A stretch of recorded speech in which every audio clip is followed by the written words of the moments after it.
Welcome to FinanceFeeds Podcasts. FinanceFeeds is the world's premier interactive Forex industry news source, providing the latest insights and current affairs from within the online trading industry worldwide. Enjoy our latest podcast episode. Hi, everyone. Welcome to FinanceFeeds Podcast. This is episode 10.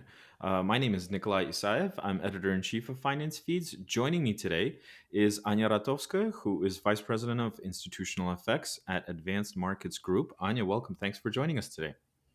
Thank you for inviting me, Nikolai. Absolutely. Always a pleasure. The first thing I wanted to ask you is last time we saw each other was in June of this year at the IFX Expo in Cyprus.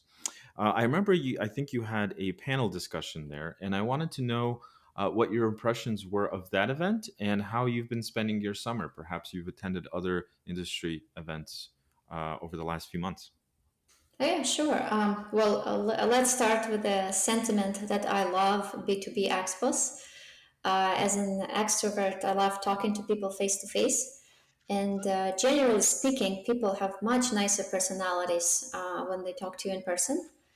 Going back to your question, Cyprus Expo was pretty crowded this year, crowded with service providers, payment providers in particular. But it was still good as I managed to meet new people. I almost always use expos as a reason to visit clients in nearby countries. And after Cyprus, I went to Switzerland and meet family offices and fund management companies. Mhm. Summer was indeed a busy time. Great. Did you get to enjoy yourself on a personal level, though, at least at some point? Not this summer. Wow. Busy, busy. Busy. So Yes. I wanted to get sort of down to business right away because I've seen that you've been quite active on LinkedIn in speaking about the so-called pre-hedging practices in institutional effects. I think you wrote a paper or two or an article or two on LinkedIn. And one of the things that you had focused on was the ESMA consultation paper regarding these specific practices. And I wanted to know, what should our listeners know about the current situation surrounding the regulator's goals of determining if pre-hedging practices can be considered what's called front running? So first, why did ESMA even raise the pre-hedging question? Apparently, the European regulator received quite a few stores. Store stands for suspicious transactions and order reports, I think, Hmm. related to pre-hedging behavior. I don't think that pre-hedging is defined in European law, so clarification was long overdue. Front running is not legal and refers to the practice when liquidity providers have private knowledge of client orders and take action on the account with the intent of to impact the price. Pre-hedging is legal and refers to the similar practice where liquidity provider also takes a hedge position in anticipation of an oncoming trade. Hmm. But the intent of action is crucial here. Ideally, pre-hedging practice should be conducted in order to provide the better or requested price for the client, minimize risks of market impact, or help liquidity providers to mitigate their own risk. However, I don't see how a liquidity provider can track and report like every pre-hedging transaction they do, or how LP can predict Hmm. that pre-hedging will go in favor of the client, or how they can prove the good intent of pre-hedging. Hmm. It is hard to justify. I see. And if we're speaking from a layperson's perspective, who might not have a lot of understanding about this, is this essentially sort of pre-hedging? Is this something that we can compare to the topic of last look by institutional brokers? Because the idea of last look is something that has been widely discussed over the years. I think. Well, I guess it can be considered the first look, Mm-hmm. but keep in mind that ESMA stated pre-hedging should be more of an exception rather than the norm. Mm-hmm. I would agree with this statement. And I mean, ESMA collected the data and feedback now. I'm curious myself about how they will structure their final recommendations Mm-hmm. for using or not using pre-hedging. I see. And in your personal opinion, do you think that whatever ESMA comes up with will be recommendatory in nature, or something that might lead to some form of regulation down the line? I think it will be recommended rather than mandated, Mm-hmm. but again, I'm waiting to see. Sure, as are all of us as well. Um, Yes. so in terms of the prime of prime space, I wanted to mention that one of my previous guests indicated sort of a potential shift in that tier one players like Jefferies and Credit Suisse are exiting the space, and that potentially this might have an impact on access to credit. Now, I know access to credit has been a topic that's been widely discussed over the years, but would you echo the same sentiment given what you're experiencing at advanced markets? Well, I wouldn't call it a shift. Bigger venues exiting PB space didn't start yesterday. It isn't it an ongoing process for years. Certain events tend to speed it up, like the Archegos case for Credit Suisse. And yes, so cash-rich companies with decent balance sheets will pick up business from bigger venues. There is an opportunity, but there is also a risk. Institutional business is not as easy as many view it. It has tighter margins and more significant risks involved. I mean, luckily, Advanced Market is owned by GFI Group and few other strategic investors with cash. Hmm. So we can extend high credit lines to our selected institutional clients, but many venues just can't do that. I see. And I'm sure you've heard about this recently. The FX world was, I guess, a bit shocked when Apple decided to unilaterally remove the MetaTrader 4 and MetaTrader 5 mobile trading apps from the App Store.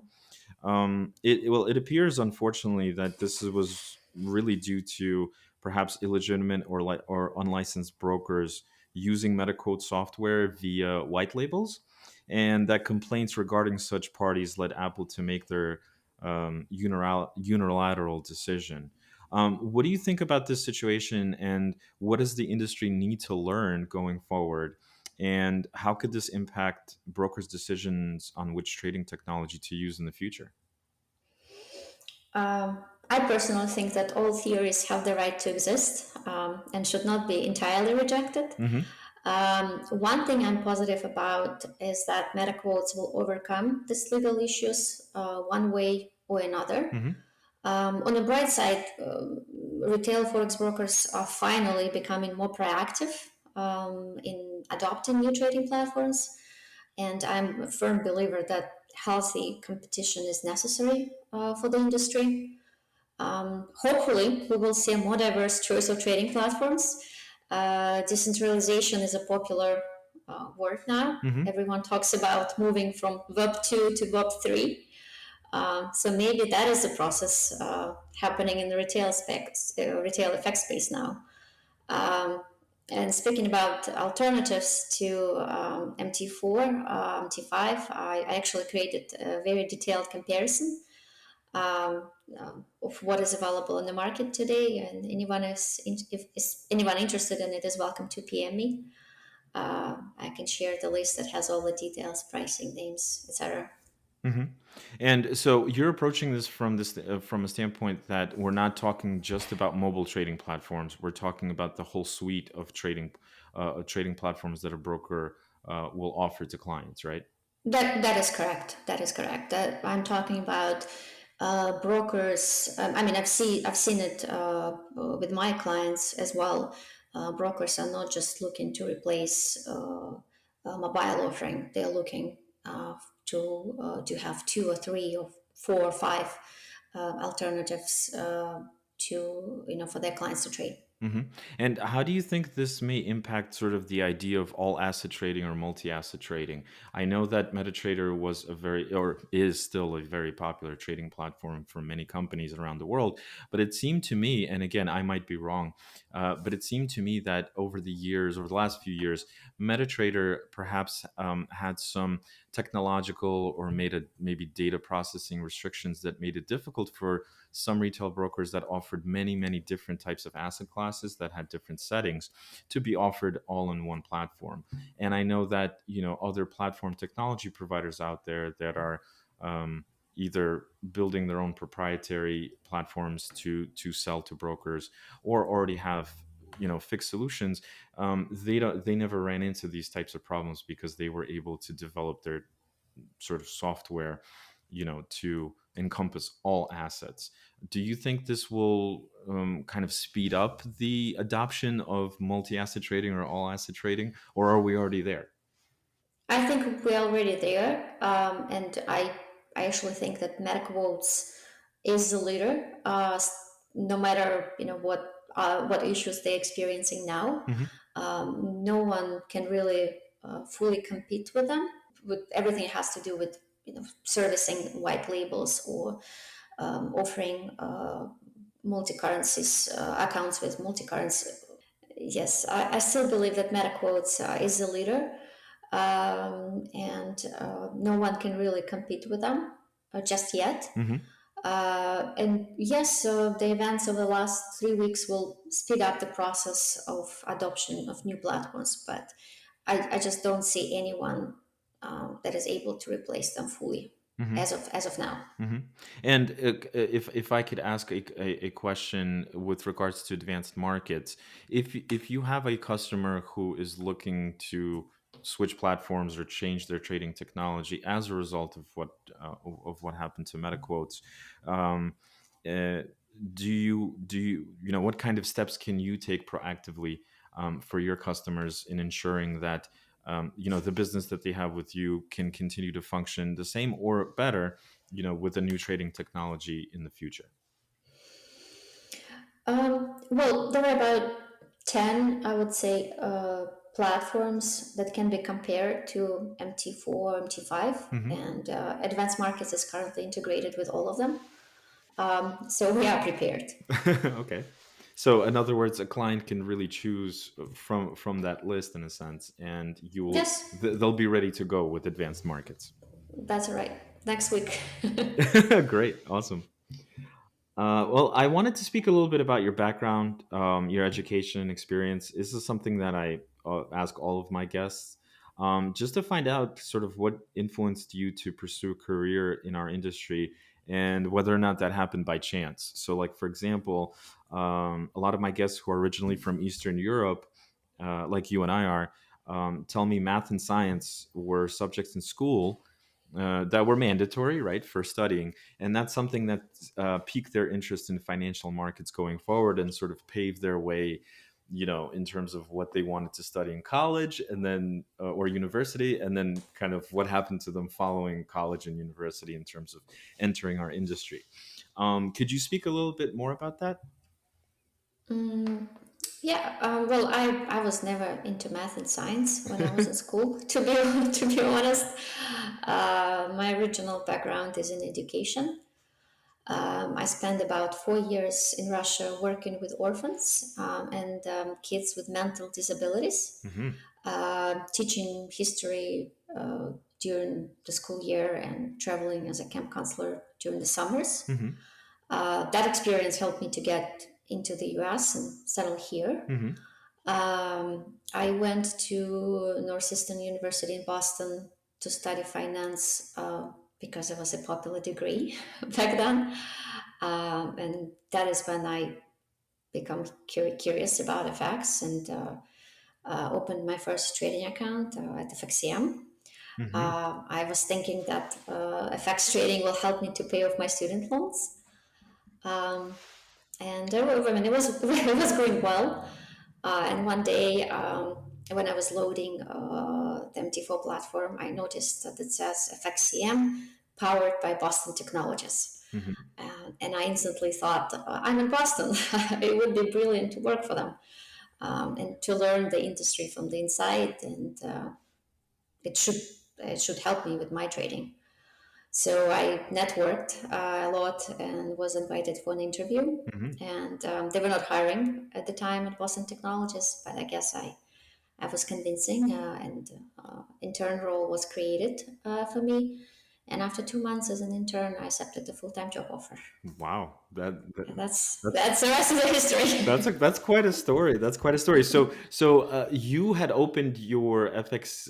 Did you have a demo account at FXTM before you started trading live funds, or I mean, No, it was live right it away. was you went live right away. I Interesting. went live. Yes. And I'm assuming that during your during your education, right, for your finance degree or whatever it was. I mean, did you have courses during your university tenure that kind of helped you immerse yourself in FX so that when you started trading, you already knew what you were doing? Or There were some courses, but they were not related to effects at all. hmm. It's just I saw it somewhere in the book, or I saw it somewhere probably uh, in some I don't know, some videos that teacher was sharing with us. Hmm. That's how I got the idea, but I wasn't necessarily studying it. No, Hmm. And do you continue to trade up until today, or is not now. no, No, no? not now. No, Okay, I see. don't ask me why. Just not now. No, that's fine. I mean, I think if I was in your shoes and I had started a full time job, after university like you did, I would be too busy probably to focus on the markets, especially at that time when a lot of these mobile. We just talked about mobile trading technology, right? Some of these tools that we have today may not have been available, 5, 7, 8, 10 years ago, right? So it may have been a bit more difficult to follow the market if you're a very busy person during the day, with a full-time job. So that's completely that's completely understandable. So you mentioned Boston Technologies. That was here on the East Coast of the U.S. But then your career progressed later at Fortex in California, right? Wondering what kind of made you make the change, geographically and everything like that. Well, with Boston Technologies, I spent about 7 years. And I tried all possible positions. I was a risk analyst, doing reconciliations, working with MySQL. I worked in trade support, configurations, departments, and then I settled in sales and marketing. And in 2015, in Boston Technologies and its sister company, Boston Prime, went out of business. Hmm. So I joined a joint venture of Fortex and Advanced Markets. I stayed in Boston. I didn't go anywhere. Oh. There was actually a brand new office created for that joint venture. And that is when I started selling hosting, aggregation systems, white labels, liquidity.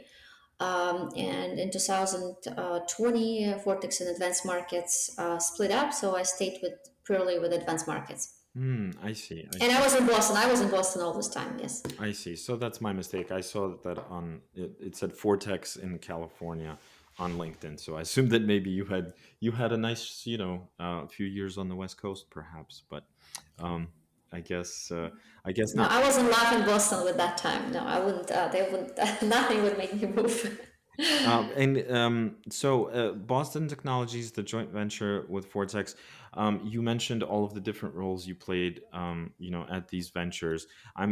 So they really helped you sort of grow your understanding of the industry, the back end, sort of the things happening on the back end, the things happening on the front end, and coupled with your education and experience. And things like that. You are now, are you primarily in a sales role today at Advanced Markets? Yes, I'm in sales. Yes, in institutional sales and marketing role right now. Great. And actually, in our personal conversations that you and I had recently, you mentioned that you live in Naples, Florida, with your family. Now, I know the area. recently experienced a severe hurricane. And I hope, and we here at Finance Feeds hope, that your family and livelihood were not significantly impacted. I don't know if you want to talk about that or not. I wanted to really ask you more about sort of what life is like on the west coast of Florida these days, and then how it compares to your experience, in the Northeast where you lived for quite a long time. Well, I just recently moved to Naples about a year and a half ago. It is a beautiful small city in the Mexican Gulf, very quiet. After 13 years living in Boston, right in the city next to Prudential Center, it was quite a change. Hmm.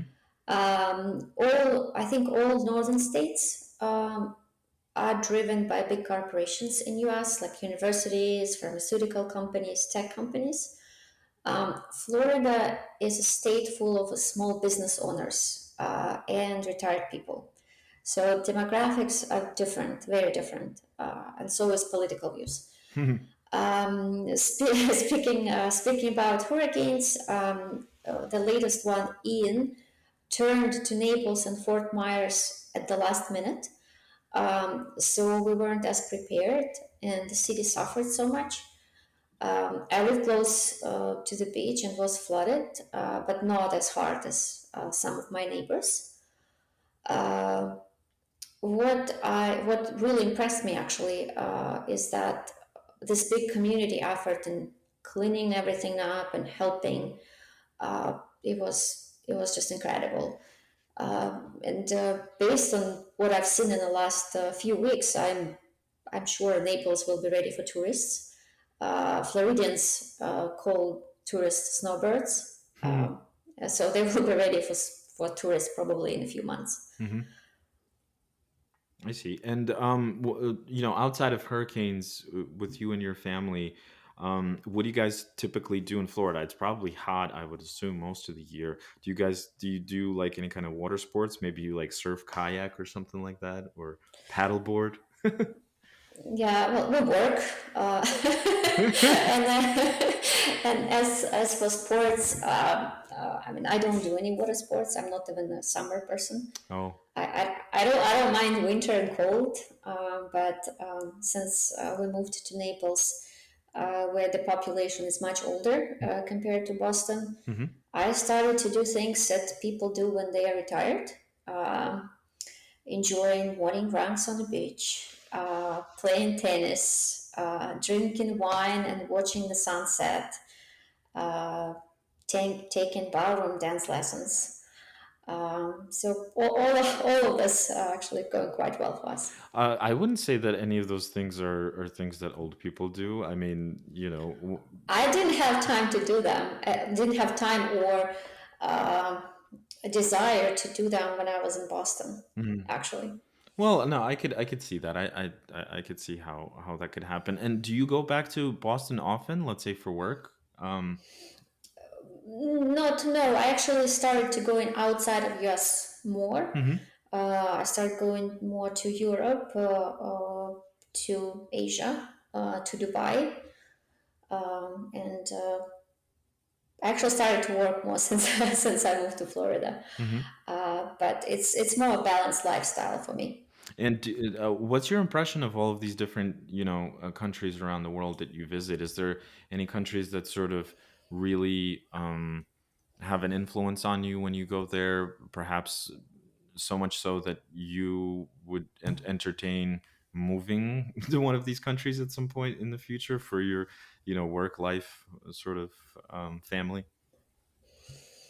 Mm, well, I think as an Eastern European, I always have this idea in my head that I want to live on every single continent at some point of my life. So I maybe, I mean, advanced markets is currently hiring a lot in our office in UK. Hmm. So I would love to spend a little more time there, maybe in the future, and in Europe in general, because there's still so much business there, and it's easier with the time zones. Hmm. Yeah. But I mean every region, every country is so unique that if I could, I would live there for like a year or two, Hmm. just to just to experience it Hmm. in a way. Yeah, well, I mean, I think since you are working, well, a lot of us are working remotely these days, right? That's sort of the new standard or the new normal in a lot of industries. I would think that that's something that could be possible in the future if you wanted to do that. Well, I wanted to ask you, the fall conference season has actually kicked off recently, and I wanted to thank you for you put together a nice little article and synopsis of events that are going on until the year end. I wanted to know, will we see you at the Finance Magnates London Summit in November? And perhaps there's other events that you will be attending, November, December, or early next year that we should know about. Oh yes, so see you in London. I already have my tickets in hand, and I will most likely will go to Asia in December or January. Hmm. So yeah, a lot of work I had for this year, for the remaining of the year, of course. Yeah, and did you get a chance to attend? I think there was an IFX Expo in Bangkok recently, and a few events in Dubai. Um, No, I was in Dubai in May, and I'm planning to go back there in January. mhm. So I skipped Asia and I skipped Dubai for September because there's also an expo in Dubai happening now, like in October, right? Yes, there are a few events. There's Hmm. few events there. So yes, I'm gonna probably gonna do it in January. So not now. Hmm. As will I think as well. Well, Anna, thanks for taking the time to join us today and talk about your experience at advanced markets and your personal history and everything like that. We're glad that your family and you are safe after this pretty devastating, what looked like hurricane down there in Florida. So we look forward to seeing you in London, and we wish you best of luck throughout the end of the year. Thank you, Nikolai. Thanks for listening to our latest Finance Feeds podcast episode. For sponsorship opportunities or to become a guest, please email us at info@financefeeds.com.